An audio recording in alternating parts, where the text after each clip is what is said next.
Rumah Gadang. The dead are buried in the middle of the field.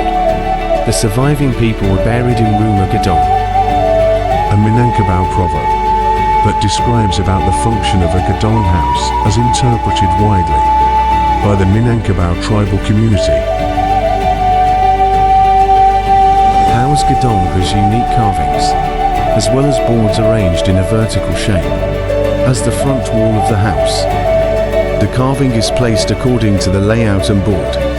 The front of Rumah Gadang is usually full of ornamental carvings, and is generally patterned with roots, flowers, leaves as well as rectangular and parallelogram fields.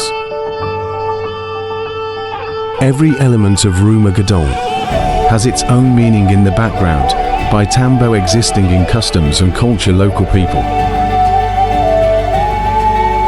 Gadang House is a magnificent cultural work with peerless traditional beauty.